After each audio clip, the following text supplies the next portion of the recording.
Assalamualaikum warahmatullahi wabarakatuh. Bertemu kembali dengan tutorial komputer. Kali ini saya akan sharing soal ujian praktek komputer untuk penjaringan perangkat desa. Kemudian aplikasi soalnya adalah aplikasi perkantoran program MS Excel. Oke, di sini sudah ada soal. Kita lihat dulu soalnya, kita scroll ke bawah. Nah, di sini ada dua contoh tabel. Yang pertama rekap penjualan barang, kemudian yang kedua adalah tabel bantu. Oke, kita lihat instruksi soalnya.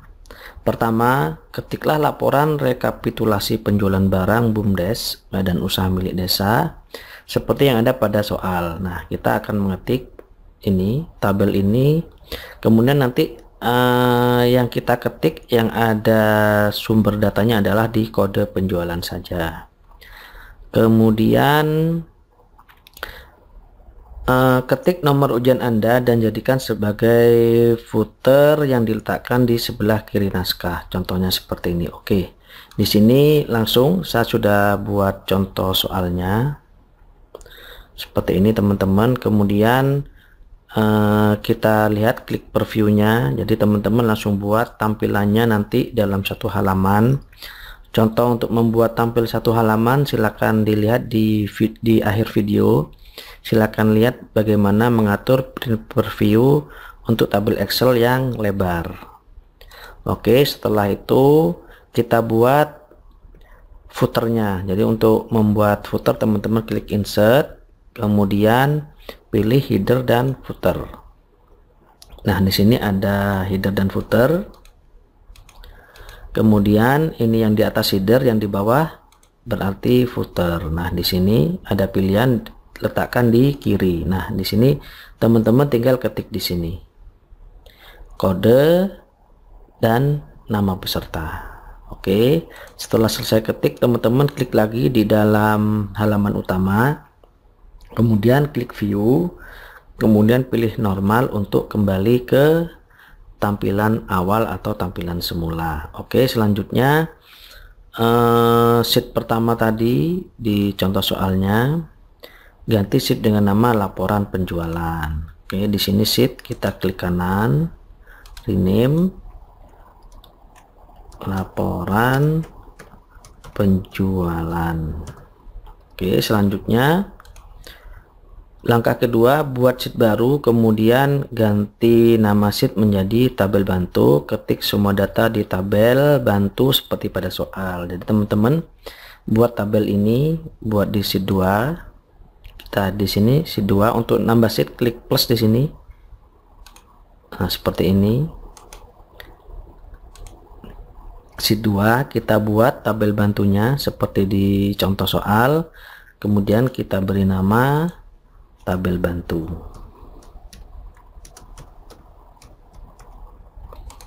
Oke, selanjutnya di soalnya adalah petunjuk pengisian kolom-kolom yang kosong. Di sini kode jenis barang, banyaknya barang terjual, harga satuan dan seterusnya. Oke, di sini sudah saya buat. Kemudian petunjuk soalnya saya rangkum di sini untuk lebih mudahnya melihat atau menyelesaikan soal.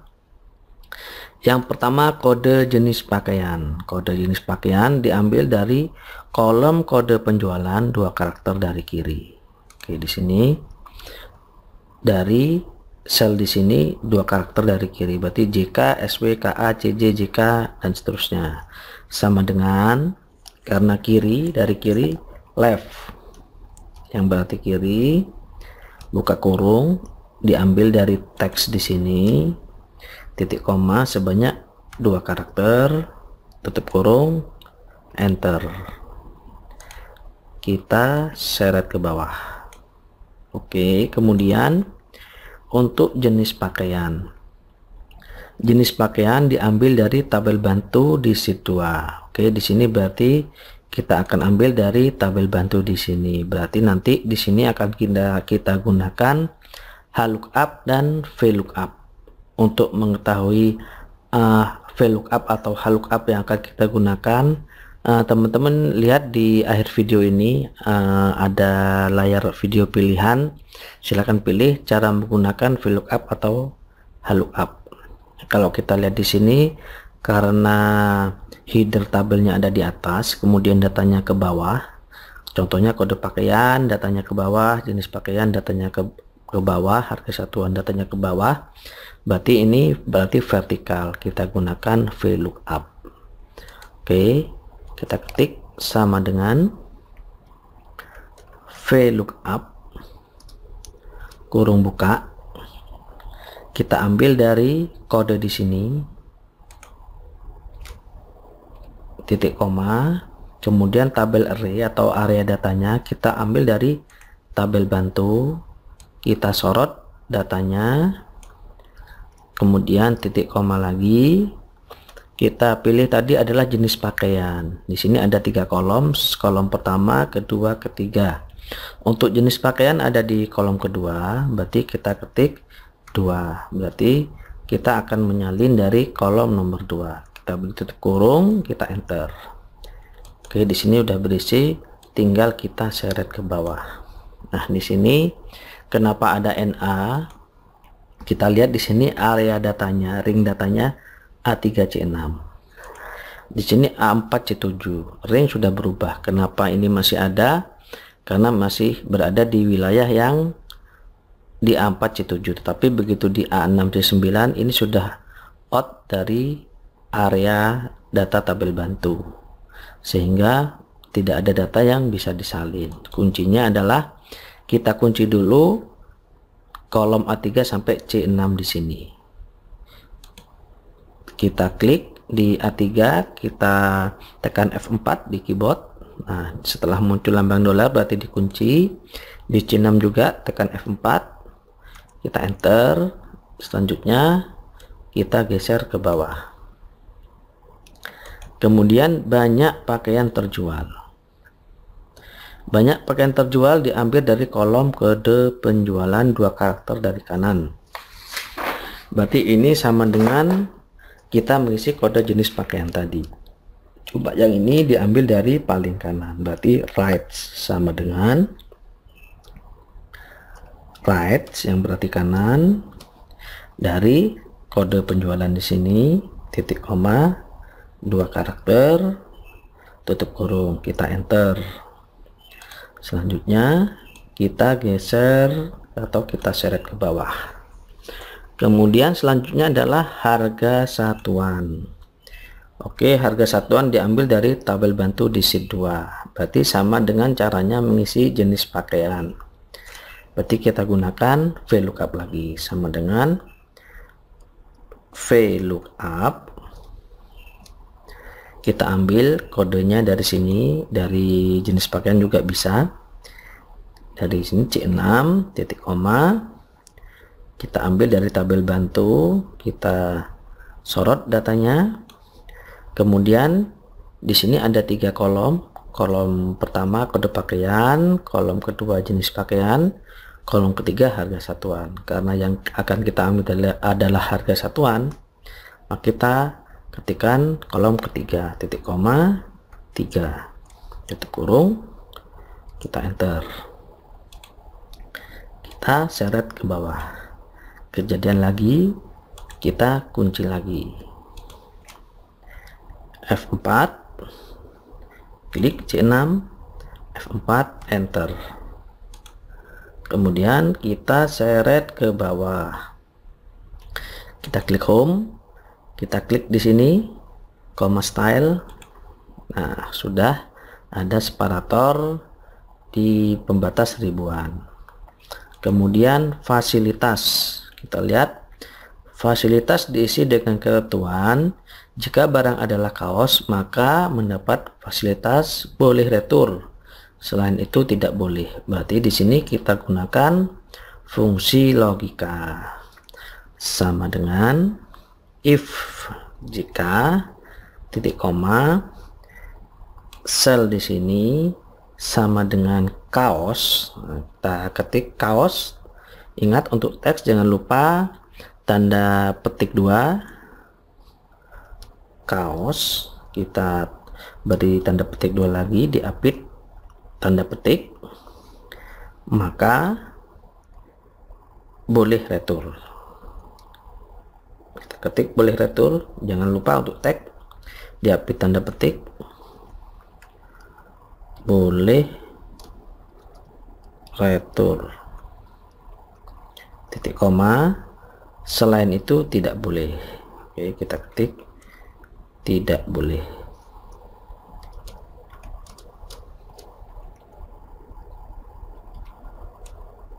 Kita beri tutup kurung,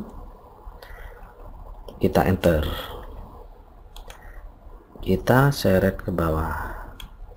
Nah, kita lihat jaket, sweater tidak boleh, kaos boleh, kaos di sini juga boleh. Oke, selanjutnya kita isi kolom diskon. Kolom diskon diisi jika barang yang terjual lebih dari 10, maka diberikan diskon sebesar 20% dari total harga. Oke, total harga adalah banyak barang dikalikan harga satuan. Oke, di sini kita lihat acuannya adalah banyaknya pakaian terjual. Oke, berarti di sini kita gunakan fungsi logika lagi, sama dengan if jika sel di sini,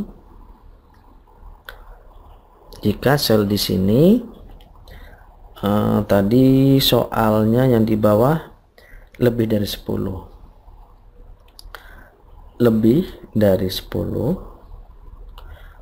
maka, nah seperti ini logikanya ya, jika penjualan di sini lebih dari 10, maka memperoleh diskon 20%.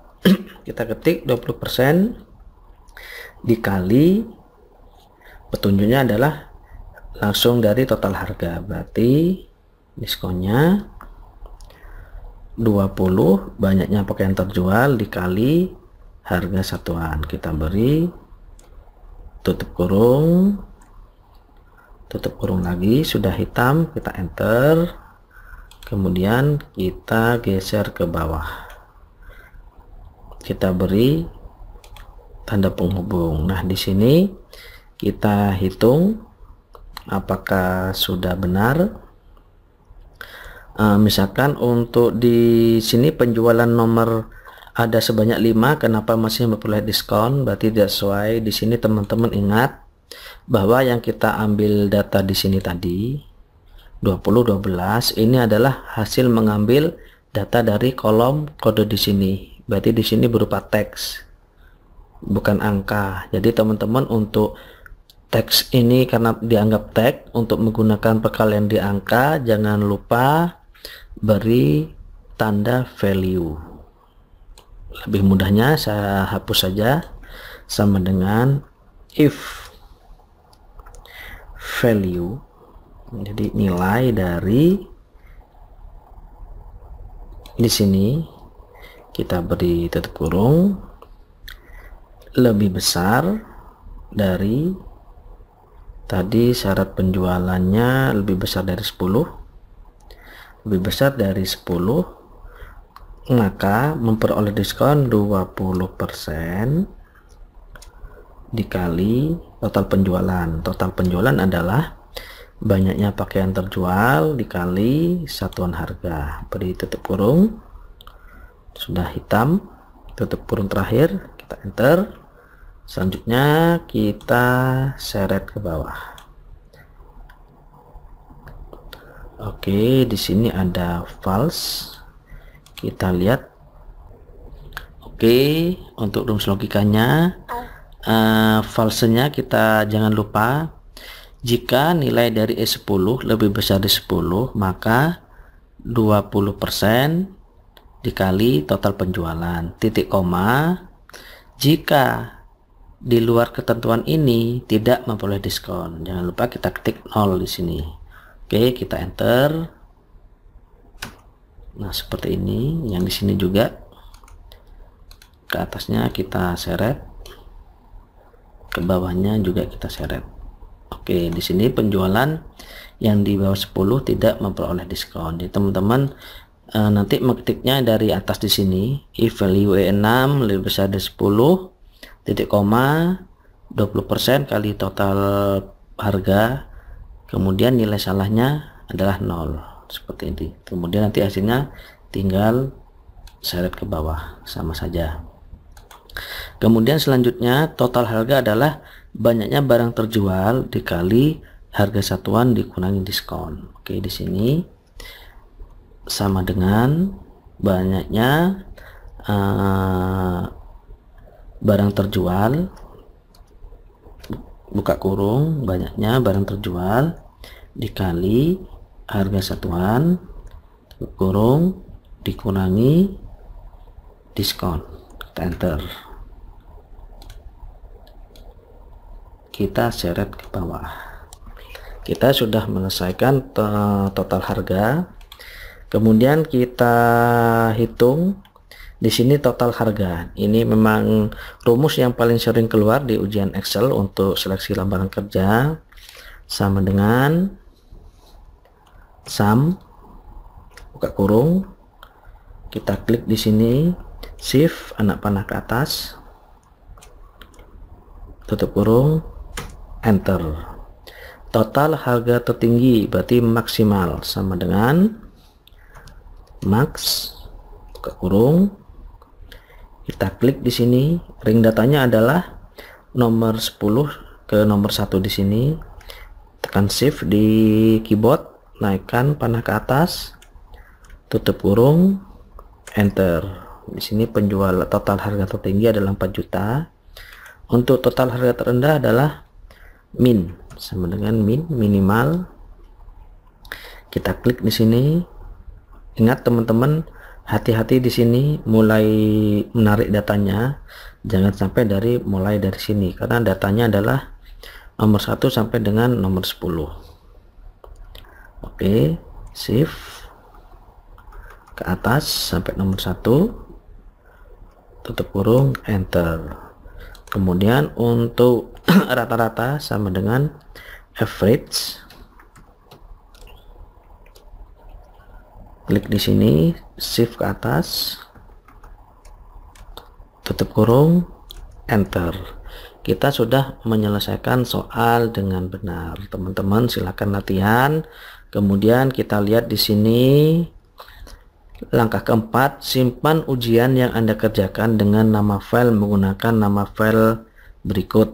Nah, seperti teman-teman ingat, peserta agar berhati-hati dalam menyimpan hasil ujian. Kesalahan dalam pemberian nama file dapat menyebabkan ujian tidak dikoreksi dan dianggap tidak mengerjakan ujian, sehingga nilai dinyatakan 0. Teman-teman silakan simpan, latihan menyimpan. Khawatirnya teman-teman masih ada yang belum begitu paham menyimpan file. Jadi hati-hati, karena begitu, atau meskipun teman-teman sudah mengerjakan dengan benar tetapi cara penyimpanannya salah, sungguh kerugian yang sangat besar. Jadi teman-teman ikuti petunjuk soal dengan seksama. Oke, demikian tutorial kali ini, semoga bermanfaat. Jangan lupa komen, subscribe, dan like-nya. Sampai jumpa lagi di tutorial berikutnya. Assalamualaikum warahmatullahi wabarakatuh.